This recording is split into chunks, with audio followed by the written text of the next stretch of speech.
I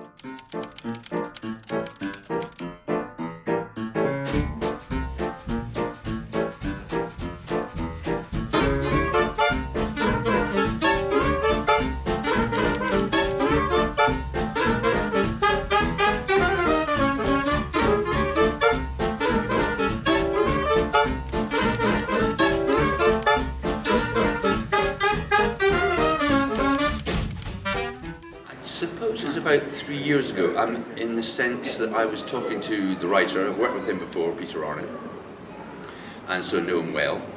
And I think, as I remember, I was sort of talking to him about doing a new version of a classic piece. And then he mentioned this story of Propaganda Swing. And it seemed to me like a riveting story, you know, and I hadn't heard it before. It was all brand new to me. And so I commissioned the play, and Peter went ahead, wrote it, and we've done about 4 drafts. And it's taken us about this long to get it into rehearsal shape.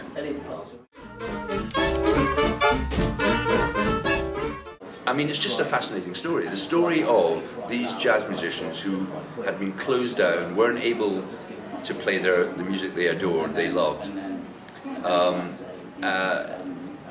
And that they were picked up by the propaganda ministry and put into Lord Haw Haw's propaganda broadcasts, and that was the only way they were able to find music, get the new music, travel across Europe to get the sheet music and play it properly, all in the context of that propaganda broadcast, to provide the light entertainment for their propaganda.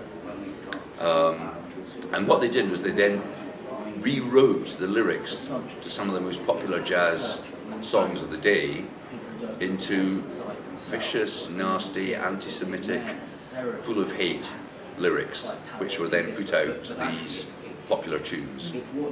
And that in itself seems to be a fascinating story, and one that I hadn't heard before.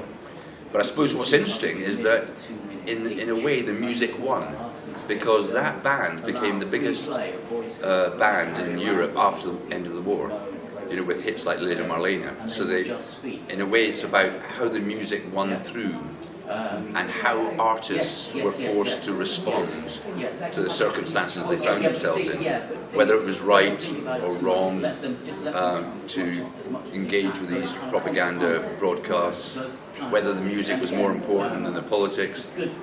All those reverberate, I think, today.